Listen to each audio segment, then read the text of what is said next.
Shalom Bapak Ibu. Mana kabarnya? Kita percaya kita boleh ada di tempat ini itu semua oleh karena kasih Tuhan. Amin. Sebelum kita mulai ibadah kita, mari kita saat teduh sejenak, saat teduh dimulai.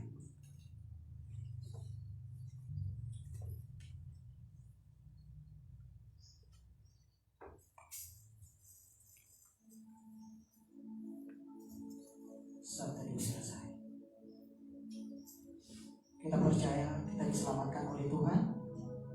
Yang menyembuhkan kita adalah Tuhan, dan yang memberikan kita kekuatan adalah Tuhan. Amin. Saya undang kita untuk bangkit berdiri. Kita akan menyembah Tuhan. Kita akan masuk hadiratnya Tuhan. Kita akan meninggikan Raja kita, Raja di atas segala raja. Mari katakan pujian ini, segala pujian dan syukur.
Mari kita masuk ke hadirat Tuhan. Mari kita sungguh-sungguh untuk masuk ke hadirat Tuhan. Amin. Yesus. Segala hormat,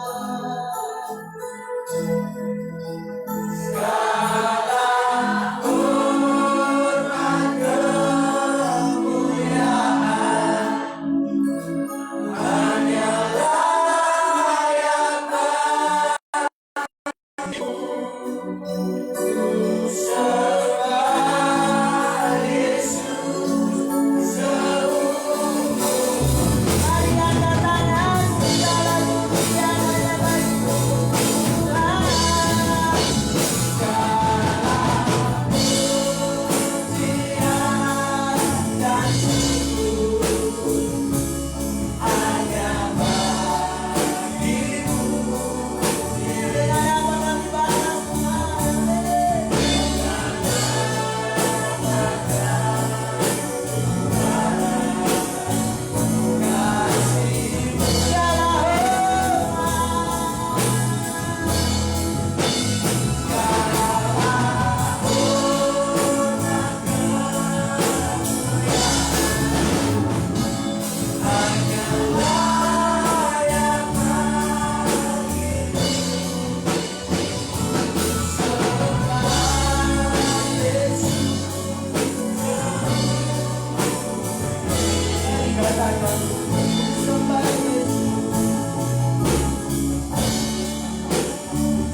Bahagia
kami ya Tuhan. Darah-Mu tercurah supaya kami boleh mendapatkan pengampunan dosa. Terima kasih untuk kehadiran Tuhan pada pagi hari ini.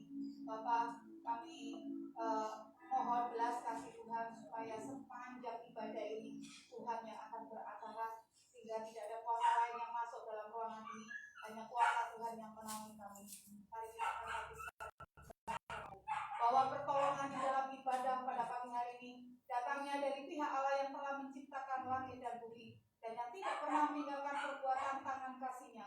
Turunlah atas kita sekalian anugerah dan damai sejahtera yang berasal dari Bapa, Putra, dan Roh Kudus akan menjaga, melindungi, memberkati ibadah pada pagi hari ini. Dalam nama Yesus kami serahkan ibadah pagi ini. Haleluya. Semua yang mengatakan Amin. Shalom. Ada sekali amin. Kita tetap berdiri.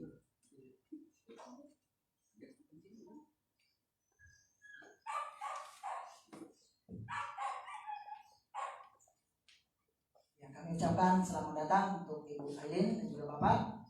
Selamat beribadah bersama-sama. Tuhan Yesus memberkati. Baik. Siap untuk memuji Tuhan, amin. Baik. Kita akan terima sukacita saudara, amin.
Itulah kekuatan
lebih semangat lagi.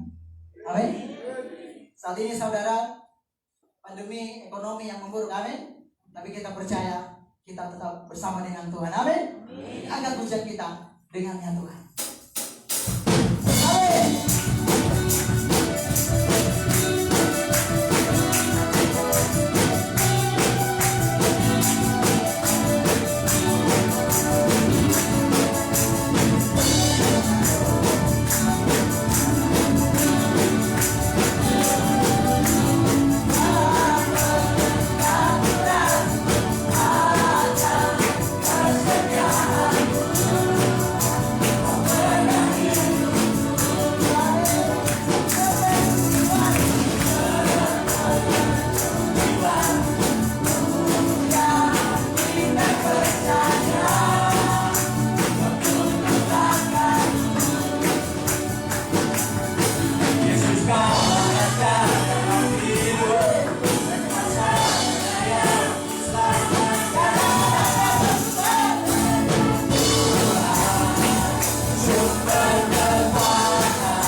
Ketika kita dengan Tuhan, kita bisa berjalan apapun kita pasti lewati. Amin.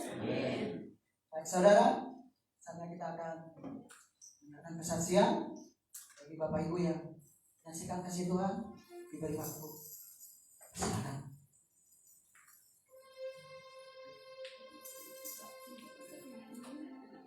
Untuk menunggu, kita angkat ujian kita.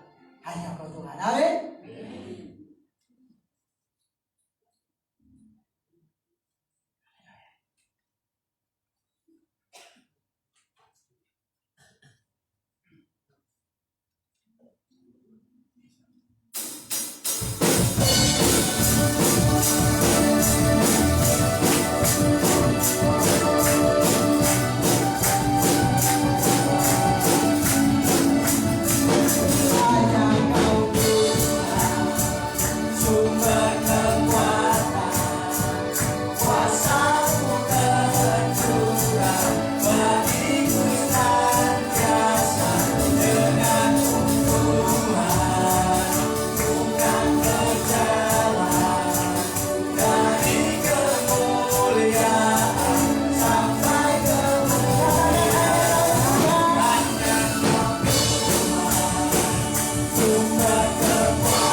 Salam.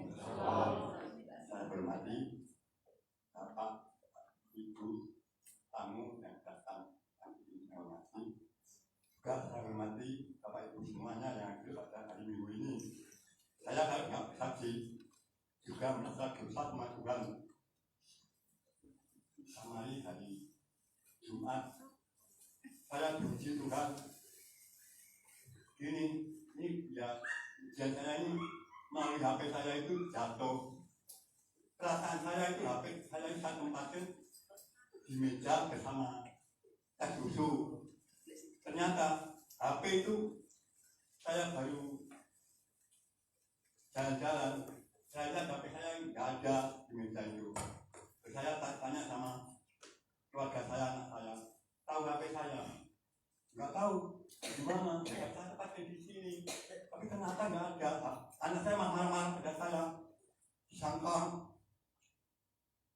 saya itu fitnah anak saya mencuri HP itu. Lalu ternyata saya terus nangis dalam kamar. Saya ini orang lelaki, tapi memang cengeng sekali saya ini, gampang nangis. Kalau saya ini jadikan sinetron itu, saya dapurnya tukang nangis itu pasti cepat nangisnya. Saya suka nangis saya ini memangnya. Kecilnya kurang nangis saya ini. Nah, saya kalau berdoa sama Tuhan, Tuhan, HP saya itu di mana ya Tuhan? Tunjukkan bisa kalau jatuh di mana jatuhnya. Kalau cari orang yang cepat dikembalikan ke orang, kayak gitu. Saya enggak nuduh siapa Tuhan, cuman HP saya keadaan saya ini kok enggak ada. Saya ini kalau HP saya itu hilang gitu, merasa sedih sekali. Sebab apa? Sebab nomornya yang penting itu Pak. Nomornya HP yang paling saya penting. Kalau itu hilang, sudah saya mati sandang pangan saya gitu, mati apa usaha saya gitu. HP jadi nomornya itu di dalam HP itu kan terlalu banyak. Kalau HP harganya cuma murah-murah itu yang bisa beli, tapi kalau nomornya itu hilang itu paling susah saya. Saya nangis terus sama Tuhan, nangis sebelum ini enggak diomong dibicarakan sama orang. Ada orang nangis siapa Pak Jimin apa HP-nya hilang itu ada tetangga itu. Tapi saya enggak, saya yakin orang saya nangis itu, saya tetap nangis sama Tuhan. Tuhan terus gimana HP saya? Saya baru nangis terus minum kopi jahe lagi. Dan habis minum jahe lagi kopi jahe, nangis saya hilang. Saya mandi, terus saya gimana ya Tuhan? Ternyata HP itu kok mengkurep di sebelah kanan rumah saya. Aduh, saya pegang, aduh Tuhan, terima kasih HP di sini Tuhan. Siapa yang buang HP saya memang kalau berdoa minta pertolongan Tuhan sambil menangis itu pasti Tuhan menjawab. Tapi kalau berdoa sama Tuhan sambil tersenyum kan nggak didengar sama Tuhan. Kalau nangis itu sebab orang berdoa, kalau nangis itu berarti hancur hati, Pak. Kalau minta sama Tuhan nggak nangis itu sama Tuhan nggak pasti didengar gitu. Ya dengarnya dengar tapi ya nanti saja saya jawab doanya. Tapi kalau minta apa saja sambil menangis itu pasti Tuhan pasti mendengar. Memang doa itu memang besar kuasanya. Siapa orang yang memanggil kepada Tuhan dengan menangis itu jawab. Saya aja tersenyum ya cepat, nangisnya ya cepat. Memang itu saya ini. Ya saya bersyukur kepada Tuhan. Biarpun umur 65 saya masih berjalan naik ke jauh saya Ringrut sampai Jiwan kembali ke kota ke Aplik Jagung ke Ringrut lagi saya syukuri saya nikmati hidup saya memang satu mengandalkan Tuhan. Zaman sekarang anak tidak bisa diandalkan, Pak. Terserah anak tidak ada jaminan zaman sekarang. Dan jaminannya adalah Tuhan satu-satunya. Saudara, anak, teman tidak bisa diandalkan. Yang diandalkan cuma Tuhan Yesus saudara diandalkan. Itulah kesaksian saya, mudah-mudahan dapat menjadi berkat Bapak Ibu sekalian. Terima kasih Pak kesaksiannya. Ada lagi? Saya percaya semua aman, amin. Baik, sekarang kita akan mempersiapkan hati kita. Kita akan mendengarkan firman Tuhan. Saya jemput kita untuk bangkit berdiri kembali.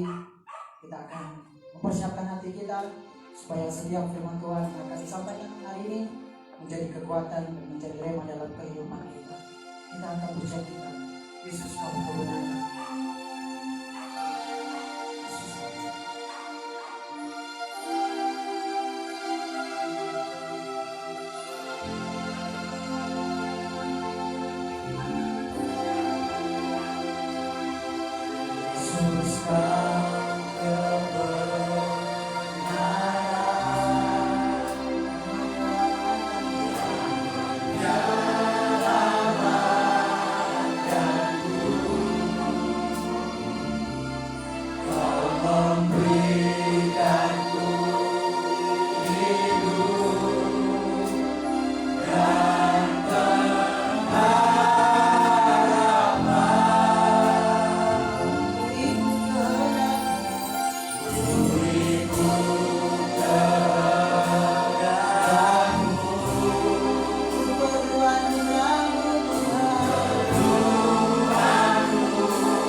dan Engkau boleh berbicara melalui hamba-Mu, sehingga apa yang kami sampaikan berkenan menjadi berkat bagi kami semuanya. Dalam nama Yesus kami berdoa. Amin. Shalom Bapak Ibu. Apa kabar? Luar biasa. Puji Tuhan ya. Gerejanya jadi penuh Pak. Ada jaga jarak ini. Sudah mulai berapa lama buka Pak? Oh, mulai pandemi tidak tertutup. Luar biasa. Sekali tutup. Sekali saja. Ya. Kita patut bersyukur sama Tuhan bahwa kita masih ada sampai hari ini karena kasih Tuhan. Ya. Kita tidak bisa lepas di mana dunia saat ini semua masih ketakutan dengan corona. Ya. Corona itu ada tidak ada, ya ditakuti tidak ditakuti, tetapi memang banyak di antara kita, saudara kita, ataupun kita lihat di TV banyak juga yang menjadi korban. Ya, termasuk kantor saya beberapa waktu lalu sempat tutup 7 hari karena ada yang reaktif. Karena ada nasabah kami yang tiap hari ke kantor ternyata dinyatakan positif. Ya, jadi corona adalah satu bencana dunia. Tapi kita melihat Tuhan memakai jadi satu alat yang luar biasa bagaimana kita bisa menjangkau jiwa-jiwa. Amin saudara. Dengan corona ini interdenominasi semuanya datang sama Tuhan. Ya, saya ingin bertanya kepada saudara, saudara dapat berkat atau masalah dengan corona? Berkatnya kok berat gitu ya. Corona ini kita dapat berkat atau dapat masalah? Masalah. Secara pribadi saudara lebih diberkati sebelum corona atau sesudah corona? Yakin? Seluruh aspek kehidupan runtuh, termasuk ekonomi resesi. Tetapi tidak ada resesi bagi umat Tuhan. Amin. Nah, saudaraku, pada pagi hari ini saya ingin mengajak kita di tengah-tengah krisis yang sedang terjadi, di mana dunia banyak ketakutan apa yang akan berlangsung selanjutnya. Kenapa? Karena saya mau sampaikan sedikit, kita sudah mendekati akhir zaman, pungkasannya zaman, di mana hal ini akan menjadi bagian dari kehidupan saudara dan saya. Kita akan hidup di tengah berbagai bencana yang akan terjadi. Tapi satu janji Tuhan, Tuhan akan pelihara, Tuhan akan luputkan, Tuhan akan jaga bagi umatnya yang mengaku setia padanya. Terima kasih kepada Pak siapa tadi yang sudah bersaksi. Amin. Amin. Amin. Amin ya. Saya cuma mau sampaikan, menangisnya itu kenapa dijawab doanya sama Tuhan? Karena dia berdoa sepenuh hati. Ya. Bukan kalau setiap berdoa menangis dijawab. Tuhan lihat sampai ke dalam hati Bapak, benar enggak? Ya, demikian juga saudara, di tengah-tengah krisis corona yang terjadi saat ini, justru banyak sekali mujizat yang terjadi dan dirasakan oleh umat Tuhan. Betul? Saudara, saya mau tanya, hari ini apa yang kita lakukan sebagai umat Tuhan?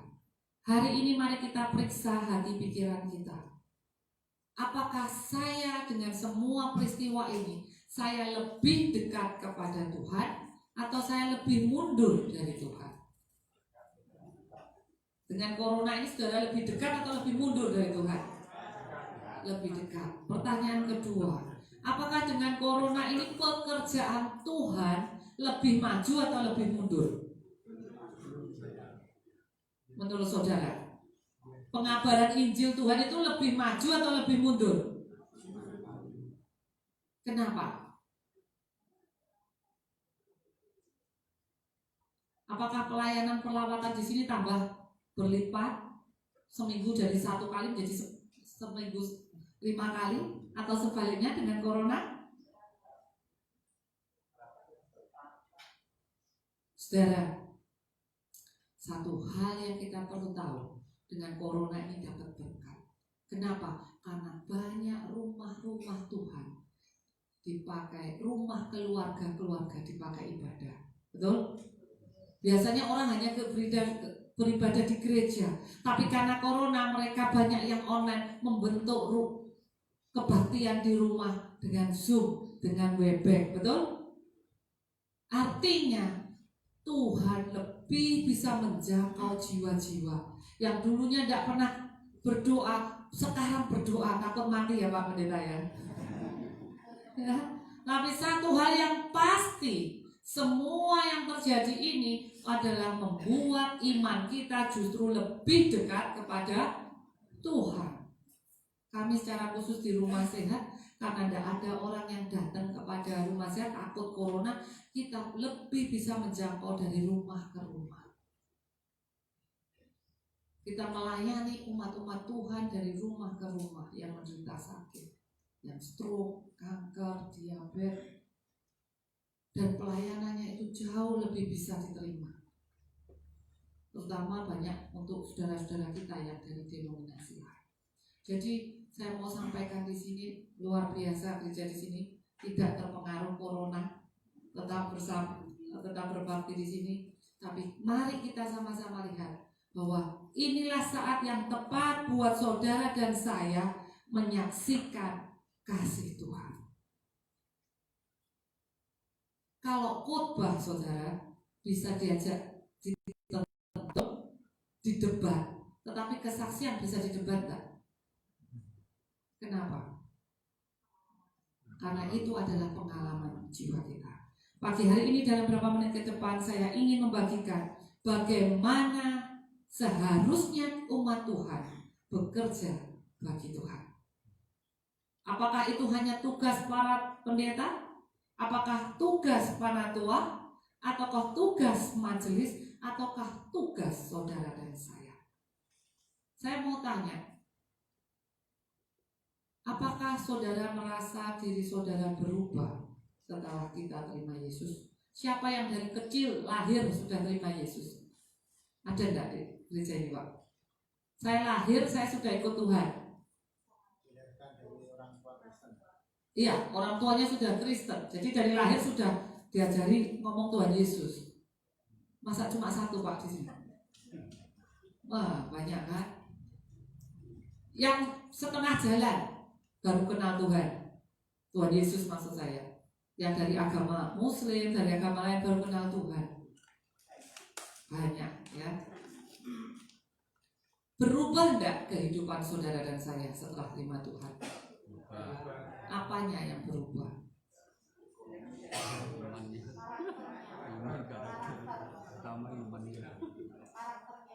Karakternya yang berubah. Orangnya nggak langsung kayak Superman berubah setelah ikut Tuhan, tapi dengan ikut Yesus, Tuhan ingin mengubah karakter saudara dan saya menyerupai siapa? Yesus. Berubah 180 derajat apa 360 saudara?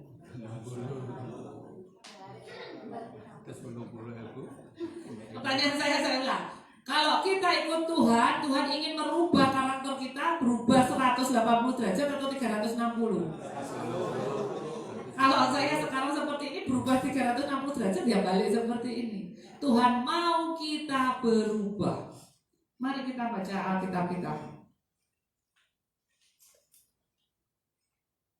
Yang pertama Efesus 2 ayat 8 sampai yang ke-10. Mungkin bisa ditayangkan firman Tuhan pada pagi hari ini. Efesus 2 ayat 8 sampai 10.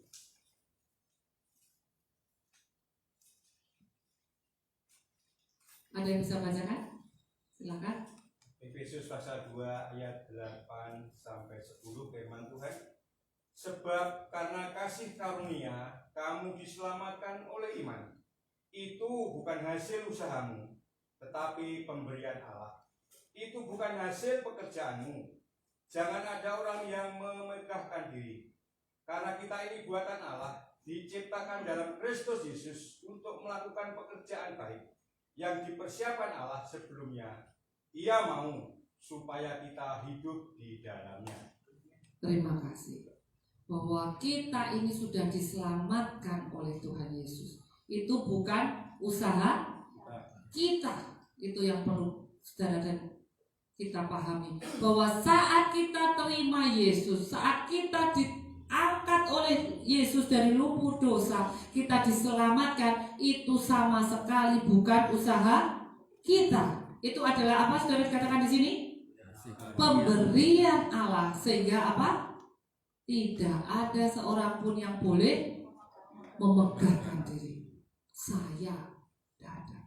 Saya orang suci tidak ada. Karena kasih karunia, saved by grace, diselamatkan oleh kasih karunia. Dan apa yang kita harus lakukan? Ayat 10. Apa yang harus kita lakukan setelah kita diselamatkan? Untuk melakukan pekerjaan baik yang dipersiapkan Allah. Ia mau supaya kita hidup di dalamnya. Di dalamnya siapa ini? Saudara, saat saudara dan saya mengaku saya sudah terima Yesus, kita harus sadar itu adalah keselamatan oleh kasih karunia, tidak karena perbuatan baik kita. Sehingga saat kita melakukan perbuatan baik, siapa yang dimuliakan? Tuhan, bukan saya. Saya sudah melakukan ini, saya melakukan ini, saya menolong orang, saya ini. Tidak. Karena itu adalah tugas kita setelah kita terima Yesus. Tugas kita adalah kita melakukan perbuatan baik. Sehingga orang bisa melihat bahwa Yesus hidup dalam diri saudara dan saya. Ini satu ayat yang simpel tetapi sangat dalam. Kalau umat-umat Tuhan paham hal ini, tidak ada yang bisa dangak. Betul? Karena kita melayani Tuhan itu adalah satu keharusan. Dan bukan kita. Kita hanya melakukan bagian kita memantulkan kasih Allah. Dan saudara, di dalam pertumbuhan iman kita akan mengalami banyak masalah seperti tadi. Badai. Tetapi badai itu digunakan oleh Tuhan untuk menguji iman kita. Kayak Bapak tadi bilang, Tuhan menguji saya. Betul, bukan Tuhan mencobai kita. Pemahamannya sudah betul Pak ya. Karena kalau mencobai itu menjatuhkan. Tapi kalau menguji itu untuk naik kelas. Makanya ada ujian. Bukan mari tanggal sekian ada pencobaan. Tidak ada toh. Di sekolah itu adanya ujian. Kenapa? Karena ujian itu untuk the next level, naik level. Dan setiap kita di saat kita mulai terima Yesus sampai nanti kita mati, kita akan terus mengalami ujian iman. Supaya apa? Iman kita dimurnikan. Kenapa? Karena Tuhan punya satu tugas bagi kita. Saat saudara dan saya terima Yesus, mari kita baca Kisah 1 ayat yang ke-8. Ayat yang begitu sering kita baca. Ada yang bisa bantu baca? Kisah 1 ayat yang ke-8. Kisah 1 ayat 8 firman Tuhan. Tetapi kamu akan menerima kuasa kalau Roh Kudus turun ke atas kamu. Dan kamu akan menjadi saksiku di Yerusalem dan di seluruh Yudea dan Samaria dan sampai ke ujung bumi. Terima kasih. Saudara, ini kita sudah diselamatkan oleh iman. Itu bukan usaha kita. Tuhan mau kita berbuat baik. Tuhan mau kita melakukan apa? Menjadi saksi. Apa itu saksi? Pernah tahu seorang saksi biasanya ada di mana? Di pengadilan ada saksi. Saksi ini siapa? Orang yang bagaimana yang bisa jadikan saksi? Orang yang melihat, terlibat di dalam satu peristiwa. Tidak bisa ada kecelakaan di sana kita tidak tahu apa-apa, kita digeret jadi saksi. Kamu lihat enggak? Enggak. Saya dengar ceritanya toh. Bisa jadi saksi? Nggak bisa. Yang bisa nanti kalau kita bersaksi namanya jadi saksi palsu. Itulah sebabnya saudara, kalau Roh Kudus turun, saat kita terima Yesus, Yesus mengirim Roh Kudus dalam hati kita untuk mengubah hidup kita. Dia mau setelah kita on proses berubah, Tuhan Yesus mau kita menjadi saksi. Ini bukan tugas Pak Pendeta, ini bukan tugas majelis, tugas kita semua. Tadi yang ngacung tangan saya sudah terima Yesus. Berarti kita punya tugas melakukan perbuatan baik, yaitu kita menjadi saksi. Yang disaksikan apa Bapak Ibu? Apa yang kita alami, betul enggak? Enggak bisa kita menjadi saksi. Pak Pendeta itu berkata kayak gini. Kita menyaksikan itu bisa. Orang lebih percaya kalau orang itu mengalami. Contoh simple, kita datang ke orang yang sakit. Dia bilang, aduh Pak, sakit sekali saya. Oh iya, wes sabar yo, sabar, dongo sabar, wes menengai. Orangnya bilang, Bapak ndak ngerasake, aku wes ngerasake, enak ngomong, betul ndak? Kita mungkin bisa simpati, tetapi tidak bisa empati. Bedanya simpati sama empati tahu ya. Jadi kalau simpati, oh kasihan, tapi kita tidak ada rasa di sana dan bergerak. Tapi empati lebih dari itu. Seperti ada saudara kita seiman yang sedang berduka. Kita tidak pernah merasa kehilangan keluarga, belum pernah merasakan. Kita datang, wes tojo nangis terus toh, percaya sama Tuhan, wes ada gini, bener nggak? Kita khotbah panjang lebar, dia bisa denger nggak? Kenapa? Karena kita tidak bisa empati, kita belum, orang itu dalam hati batin apa? Kowe lu gak pernah ngerasa kehilangan bojo, aku gini, bener gak? Betapa bebannya, bener gak? Saudara, inilah yang Tuhan mau. Saat kita merasakan, sehingga pada saat ada orang berduka, kita tidak usah cerewet kayak ayat Alkitab, kita cukup duduk dekat sama dia, bener gak? Dia gak butuh ayat-ayat, dia tahu kalau orang yang dikasihnya pasti akan diselamatkan kalau Tuhan datang, punya pengharapan, tapi namanya susah itu, betul nggak? Dikhotbahin tambah pusing, betul nggak? Nah, ini yang saya mau katakan bahwa seorang saksi dia harus mengalami dulu sehingga dia bisa bersaksi. Itulah sebabnya, salah satu sebab kenapa Yesus menjelma sebagai manusia. Di Filipi 2:5-7 sampai 5-7, dia mengambil rupa seorang hamba, sama dengan manusia, bahkan taat, mati sampai di kayu. Yesus tahu saat saudara ngomong, Tuhan saya kelaparan, dia tahu. Yesus tahu rasanya kelaparan karena dia berpuasa. Dia tahu rasanya sedih, dia tahu rasanya sakit, dia tahu rasanya menderita, karena Yesus mengambil tempat yang paling bawah saat dia di dunia. Betul? Alkitab kan mencatat, burung di udara ada sarang, ya toh, segala ada lubangnya, tapi anak manusia tidak punya rumah. Saudara masih punya rumah?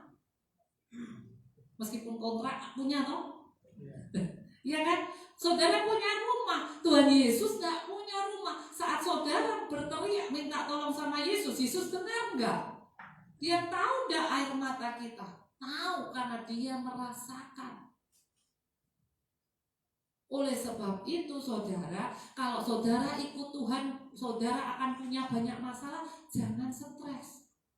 Karena Tuhan mau pakai kita lebih lagi, supaya kita bisa menjangkau orang lain.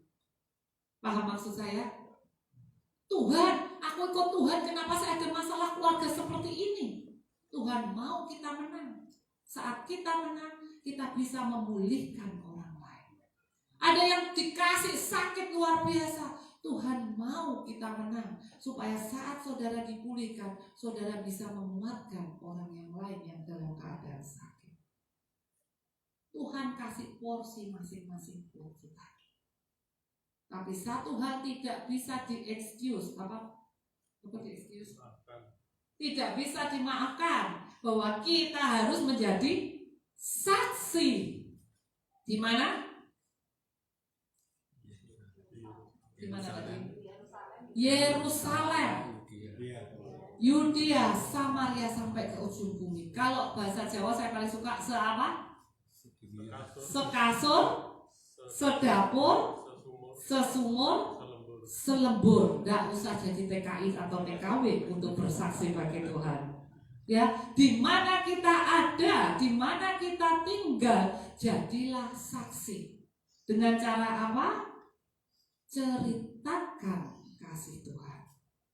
Itu adalah khotbah yang tidak bisa ditentang. Saat ada orang bersaksi dia ngomong, mosok, ngapusi, ya terserah, betul nggak? Di debat nggak bisa. Kenapa? Karena kesaksian itulah pengalaman pribadi. Dan Tuhan mau setiap orang punya pengalaman pribadi bersama Tuhan, sehingga dia menjadi saksi yang hidup. Amin. Paham sampai di sini, saudara? Kita tidak bisa membagikan kasih Tuhan kepada orang lain sebelum kita merasakan kasih Tuhan. Tahu maksud saya? Kita tidak bisa menceritakan kasih Tuhan kepada orang lain. Tuhan Yesus baik, Tuhan itu penolong kita dalam kesesakan, Tuhan itu mendengar, menjawab doa kita. Dia orang lain tanya, nek kowe berdoa kok dijawab? Yo kadang dijawab, kadang ora. Saudara, kalau kita tidak bisa merasakan kasih Tuhan, kita tidak bisa cerita itu kepada orang lain, betul? Ataukah cerita kita, kesaksian kita, no power, tidak akan ada kuasanya. Jadi di tengah corona ini, rasakan kasih Tuhan, bahwa tidak ada umat Tuhan yang ditinggalkan. Ada saya satu kutipan yang saya mau bacakan pada saudara.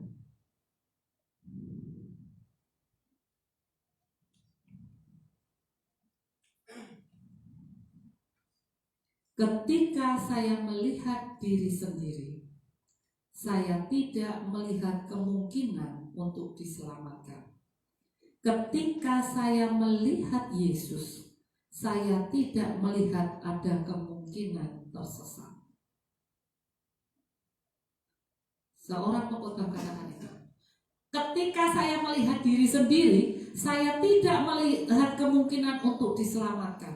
Paham? Karena kita selalu jatuh di dalam dosa. Baru berkhotbah ngamuk, berbaca Alkitab gegeran, gitu kan? Habis berdoa ngeresulo. Itu adalah satu paket kehidupan. Kenapa tersenyum, Bu? Betul ya? Kita berbaca firman Tuhan, baca piye to Tuhan, Tuhan ki sepine ra usaha.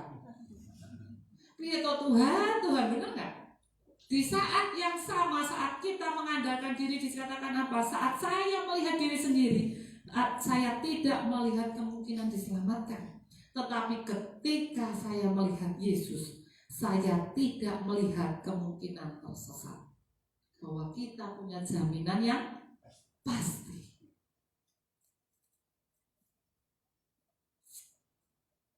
Saya mau satu kisah yang spektakuler. Mungkin pernah saya khotbahkan di sini belum ya, tentang orang yang di Gerasa. Sudah pernah ya? Mari kita buka. Ini adalah satu contoh kesaksian. Kisah orang gila di Gerasa ini adalah seorang misionaris pertama di Alkitab. Bagaimana kisahnya? Kita buka di dalam Markus 5 ayat yang ketiga sampai kelima.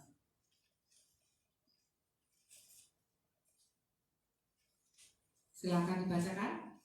Markus pasal 5 ayat 3 sampai 5. Orang itu diam di sana dan tidak ada seorang pun lagi yang sanggup mengikatnya, sekalipun dengan rantai, karena sudah sering ia dibelenggu dan dirantai. Tetapi rantainya diputuskannya dan belenggunya dimusnahkannya, sehingga tidak ada seorang pun yang cukup kuat untuk menjinakkannya. Siang malam ia berkeliaran di pekuburan dan bukit-bukit sambil berteriak-teriak dan memukuli dirinya dengan batu. Terima kasih. Ini satu cerita ngeri dalam Alkitab ya. Saya tidak akan bahas ini karena ini pernah saya jadi satu khotbah khusus. Tapi saya mau saksikan ke saudara. Ini orang yang dulu belum terima Yesus. Bagaimana keadaannya? Ngeri. Diikat aja bisa lepas. Benar nggak? Dan tidak ada, ayat 4 tadi katakan apa? Tidak ada yang sanggup menjinakkannya. Biasanya untuk menjinakkan ini untuk orang atau binatang? Kata-kata ini dipakai untuk binatang kan? Betul nggak Pak tadi kata ada menjinakkannya?